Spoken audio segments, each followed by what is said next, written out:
जमुना पार में रोज मर्डर, रोज गर्दन कटवाएंगे। पुलिस से कुछ नहीं होता, पुलिस से कुछ नहीं होता। मेरे लड़के ने किसी का मर्डर करा। हाँ, 5 महीने से आया हमारे घर पे, मैं मरवाऊंगा इसे। बिल्कुल तस्लीम 8-9 महीने पहले कह रहा मेरे लड़के के 2 चाटे मार दिए ना, मैं मरवाऊंगा इसे। अब रोक लेना तुम, हमने कंप्लेंट करी था भजनपुरा थाने में।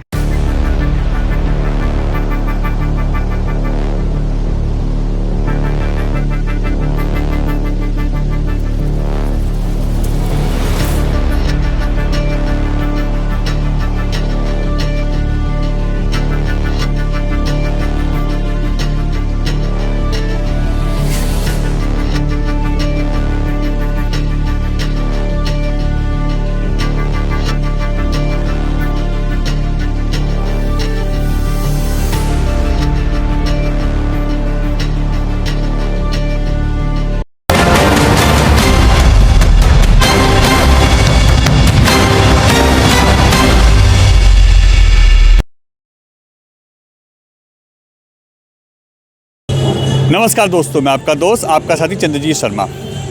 यमुना पार में और खासकर उत्तर पूर्वी दिल्ली में एक के बाद एक घटनाएं हो रही हैं, जिसमें फायरिंग, लूटपाट, मर्डर ये आम हो चुका है। अब उत्तर पूर्वी दिल्ली में रहने से लोग डर रहे हैं। कारण है यहाँ पे जिस तरीके से क्राइम बढ़ रहा है, इससे लोग डरे हुए हैं। ऐसा ही एक मामला थाना वेलकम के अंतर्गत आता है और ये मौजपुर मेट्रो स्टेशन के पास का मामला है, जहाँ पे मिस्टर किंग लॉन्च और कैफ़े में एक फैजान नाम के लड़के की गोली मार के हत्या कर दी जाती है। उस पर जैसा कि बताया जा रहा है कि करीब 7 राउंड गोलियां चलती हैं, जिसमें 3 गोलियां उसको लगती हैं, एक सर में और बाकी पेट में और छाती में, जिसमें उसकी मौत होती है। हालांकि उसको ट्रीटमेंट के लिए जीटीबी ले जाया जाता है, जहां पे डॉक्टर उसको मृत घोषित कर देते हैं। अब ऐसे में सवाल उठता है कि यह हत्या क्यों हुई है। 23 तारीख की रात को करीब 10:30 बजे के आसपास पुलिस को कॉल मिलती है कि एक फैजान नाम के युवक की एक किंग कैफ़े में और लॉन्ज में हत्या कर दी जाती है, उसमें फायरिंग हुई है। आन फान में पुलिस पहुंचती है और मामला निकल के आता है कि 30,000 रुपये का लेन देन का ये मामला था, जिसमें एक लड़का लगातार उसको धमकी दे रहा था और उसने पहले ही कहा था कि मैं तुम्हारी हत्या कर दूंगा, और परिवार को धमकी दी थी। ऐसा आरोप परिवार के हैं और उसने करीब 7 से 8 महीने बाद इस घटना को अंजाम दे दिया है। अब परिवार का आरोप है कि हमें इंसाफ चाहिए, और जिस तरीके से यहाँ एक के बाद एक हत्याएं हो रही हैं, इस पूरे इलाके में लगातार लोग दहशत में हैं। कहीं ना कहीं इस हत्या से, इस गोलीकांड से पूरा जमुना पार का उत्तर पूर्वी दिल्ली दहला हुआ है, और एक के बाद एक हत्या जिस तरीके से हो रही हैं, लोगों में डर पसरा हुआ है। आप खुद देखिए कि परिवार के आरोप क्या हैं और किस तरीके के हालात यहाँ पैदा हो गए हैं।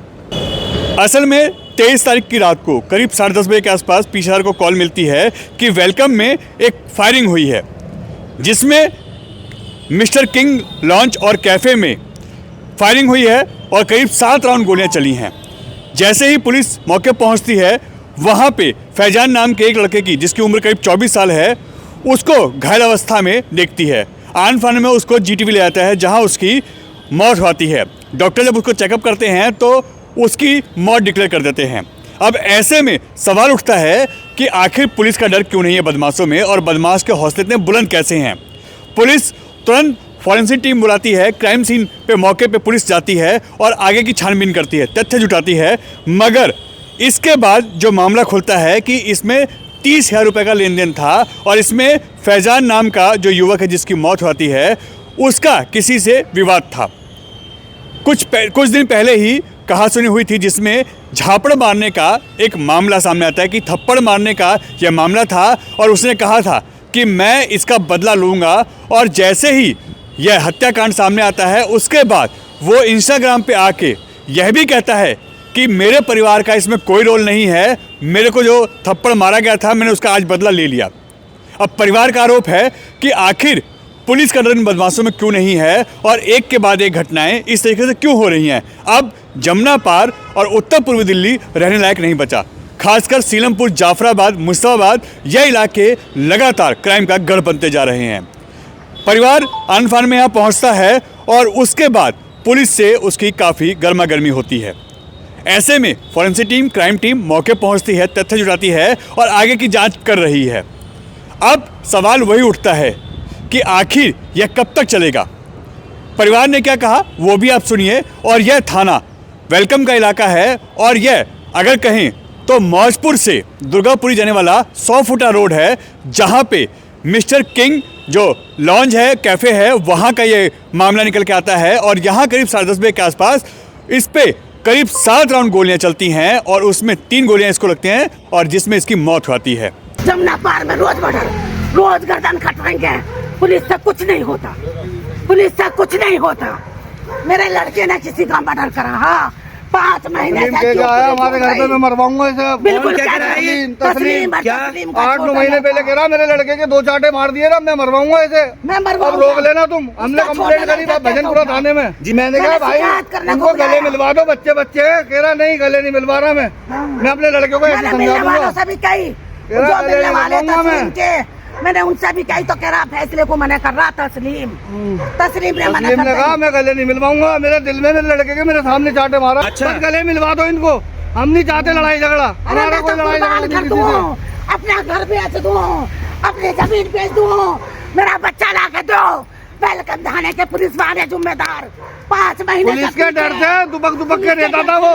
मेरा लौंडा पुलिस के डर की वजह से, पुलिस के डर की वजह से दुबक के रहता था, घर पे भी नहीं जुर्म करता था। उससे कहते थे कपिल को उठवा, कपिल का बता तू कपिल के साथ रहता है, तू कपिल का दोस्त है।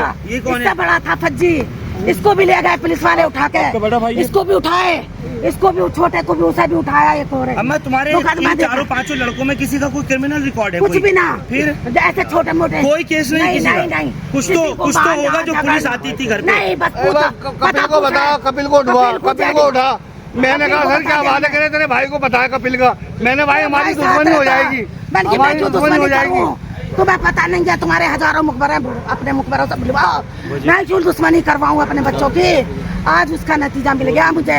5 महीने दुबक के रहता था इसलिए मरा है, दुबक के रहता था पुलिस से। अम्मा एक बार फिर बताइएगा, मतलब वजह क्या थी? वजह ये थी शुरू में, ये वजह जिनका मैं सुन रही हूँ, मुझे नहीं पता। मेरे लड़के ने पैसे दिए उधार, जब उनको मांगा तो उसने गालियाँ बकनी शुरू करी, माँ की बहन की गालियाँ बकी। गालियाँ बकने के बाद मेरे लड़के ने बताया, उस दिन मेरी छोटी बहन आई, उसे हम करने उतरे तो वो गाली बक रहा, हमें नहीं बताई। मैंने पूछी क्या बात है, मेरे लड़के ने पूछा, मैंने कही बहन की यूँ बता दे क्या बात है क्या है। बोला अम्मी तस्लीम का लड़के को मैंने ऐसे पैसे दिए। ये कहने लगा तने क्यों दिए, गाली बकी मेरे मुँह पे। फिर मैंने उसके बाप को बुलवाया, मेरे धोरे उसका बाप आके बैठा तस्लीम। मैंने कही देख तस्लीम इतनी गंदी गंदी गाली बक रहा तेरा लौंडा, तेरा भी बच्चा गुस्से का, मेरा भी बच्चा गुस्से का। मैंने कही देख ऐसे ना, इतनी बात में मिनट में फोन कर रहा। मेरे लड़के ने कही देखो तस्लीम भाई मैं तुम्हें अभी गाली सुनो।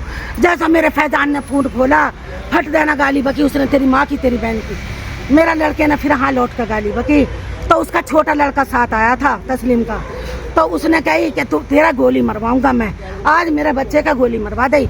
उसको कह के हम नीचे उतरे हैं, इतनी देर में क्या नाम है जी वो लड़का बड़ा वाला यहाँ कबाब वाली सीख लगा के वहाँ आ गया। वहाँ आने के बाद में उसने मेरे फज्जी पर सीख जैसा उठाई, वहीं इनमें हाथापाई हुई तो ये भागा चला गया, ये भी और वो भी दोनों। और क्या नाम है जी वहाँ से मैंने 100 नंबर कॉल करी, मैंने भजनपुरा थाने में मैंने 100 नंबर भी करी, मैंने थाने में भी करी, PCR भी आई, और फिर उन्होंने कोई कार्रवाई नहीं करी। और आज गोली मार दी, आज गोली मार कर खत्म कर दिया। 2-3 लोग थे शराब पिया हुआ था, उनके नाम बता दीजिए। मोइन नाम है, तस्लीम नाम है, और छोटे लड़के का मुझे नहीं पता। बाकी औरों की मिली भगत सब की है जो यहाँ बनवाया यहाँ लाके मरवाया। यहाँ पे क्या अभी घर से यहाँ पे क्या करने आए थे? कैफे में क्या करने आए? कैफे में टाइम पास करने। कैफे वाला कह रहा कोल्ड ड्रिंक पी रहा था बैठा हुआ, वो उसने आके एकदम गोली मारी। घर से तो कुछ खा के ही ना आया कुछ भी। तो कैसे मतलब उनको भी जानकारी मिल गई? कैफे हमें नहीं पता कैसे जानकारी, अल्लाह जाने, हमें नहीं पता। लेकिन उस लड़के का बाप 8-9 महीने पहले कह चुका था हमसे, तस्लीम जो हमसे लड़का सही है, ज्यादा उम्र नहीं है, हमसे कह चुका था 7-8 महीने पहले कि मैं ऐसे छोड़ूंगा नहीं, मेरे सामने मेरे बेटे के इन्हें चाटा मारा है। और पुलिस वाले बच्चों की बात है, इनको गले मिलवा दो। गाड़ी गले नहीं मिलवाया। भाई का क्या नाम था, कितनी उम्र थी भाई की? जान नाम था, 23-24 साल उम्र थी बस। 23 साल का, सबसे लंबा था हम में वो। 6 फुटा मेरा बच्चा। कहाँ से माता अम्मा क्या चाहते हो? अम्मा क्या चाहते हो? अरे मेरा तो आदमी बिना, मैं क्या चाहूंगी जो बताओ। जब पुलिस जैसा मेरे बच्चों को उठा रही, उनका गोली मार दो, मेरे का गोली मारी है, ये चाहूँ मैं। अरे मटर बंद हो जाएंगे, जेल से तो छुट्टी हो गए 4 साल में 6 साल में। पुलिस पैसा ले रही है, छोड़ दे, पुलिस पैसा ले रही है, छोड़ रही है। मैं नहीं मानूंगी बिल्कुल नहीं, मुझे बदला चाहिए। पुलिस गोली मारे मेरी आंखों के सामने, अगर पुलिस नहीं मारेगी तो हम जाने अपने आप। जी मैं अपने दोस्त के साथ था, पता चला तस्लीम भाई के लड़के ने, मोइन ने तस्लीम भाई के कहने पर मेरे भाई के सर में गोली मार दी। क्या नाम था भाई का और कहाँ गोली मारी है, कहाँ गया था भाई आपका? मेरा भाई अपने दोस्त के कैफे में था, 100 फुट रोड पर। अच्छा, उसी कैफे में आकर सर में मार दी गोली। क्या नाम था भाई का आपके? फैजान। कितनी उम्र थी उसकी? 24 साल। कब की घटना सर ये? तकरीबन सर 9:30 के आसपास मुझे पता चला। आपका क्या नाम है? मेरा सलमान। सलमान जी, आपने पुलिस को सूचना दी तो पुलिस ने क्या? पुलिस मौके पे थी, मैंने सूचना नहीं दी, पुलिस को पहले ही सूचना मिल गई थी। क्या करते थे ये काम? सर इसका गाड़ी धोने का प्लांट था, वॉशिंग प्लांट, कार वगैरह का, और अपना स्क्रैप का, उसका इलेक्ट्रॉनिक का काम है, उसमें रहता था। क्या कोई पुरानी रंजिश है या बता रहे कोई झगड़ा हुआ 6-7 महीने पहले? सर ऐसा था, वो हमारे भाई के इस पे पैसे आ रहे थे 35-40 हजार रुपये। तो ये इसका छोटा भाई और इसका बाप, तस्लीम नाम है जिसका, वो हमारे घर पर आए पिस्टल लेकर, और उन्होंने वहाँ पर मारपीट करी। फिर हमने भजनपुरा थाने में उसकी इत्तला दी, जिसकी इत्तला पर भजनपुरा थाने पुलिस ने कोई कार्रवाई नहीं करी थी, ना इनको अरेस्ट किया था, ना कुछ किया था, और आज उसकी ढील की वजह से मेरे भाई को मार दिया। मतलब जो आपके भाई के 35-40 हजार रुपए आ रहे थे, उनको ना देने की वजह से उसकी हत्या कर दी गई। ये एरिया तो सेफ है नहीं। देखो ये एरिया पूरा खराब है, और इस एरिया में जो खराब करने के जो ये हैं, ये थोड़ी सी कम्युनिटी का फर्क पड़ जाता है। पढ़े लिखे हैं नहीं, पढ़ते हैं नहीं, पंचर लगाते हैं, तो क्या करेंगे? यही काम रह गया इनका सबका। डेली की खबरें हैं, कभी किसी के चक्कू मार दिया, कभी किसी के गोली मार दी, कभी लूटपाट कर ली, ये रोज का है। बस आज देखते हैं जैसे लॉन्ज में इस तरीके से फायरिंग होती है, तो क्या कहना चाहते हैं इसमें? जैसे आम जनता है, आप रहने लायक इलाके नहीं है भाई साहब। अगर आप दिल्ली की बात करो ना, तो जमुना पार जो है सबसे बेकार इलाका है रहने के लिए। जमुना पार के बाहर ही सोचता है कोई भी किराए पे लेना चाहे या खरीदना चाहे। तो मतलब बहुत दुखद है कि हमारे एरिया में हो रही है, पर हो रही है इसके लिए हमें थोड़ा सा दुख इसलिए कि हमारे एरिया का ही कोई ना कोई होगा।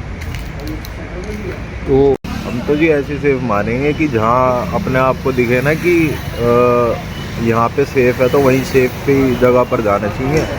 और वैसे तो आजकल का माहौल ख़राब ही हो रहा है इस चीज़ को लेकर। फायरिंग, चक्कूबाजी, ये ब्लेड मारना, ये सब खचरों के काम है, और क्या है। और आज देखें जिस तरीके से कैफ़े के अंदर ही फायरिंग हो जाती है, एक युवक की गोली मारकर हत्या कर दी जाती है। ये तो जी कैफ़े बनाए इसलिए गए कि यहाँ पे आस पड़ोस में ये चुपके से काम हो सके, वो बड़े लोग वाग आ सके, गैंगस्टर वैंगस्टर सब यहीं बैठते हो, और क्या।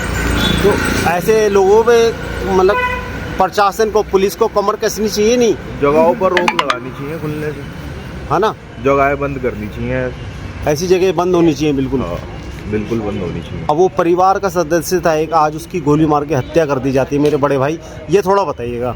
बिल्कुल स्ट्रिक्टनेस करनी चाहिए इस चीज़ को लेकर, तो बिल्कुल ही मतलब चेकिंग करनी चाहिए हर जगह पर। अब तो चेकिंग करता ही नहीं है कोई, आसपास रहता ही नहीं है, तो फिर क्या होगा? ऐसे ही होगा हर जगह। तो कौन सी जगह लगती है मेरे दोस्त? ये 100 फुटा मेन 100 फुटा रोड, थाना वेलकम।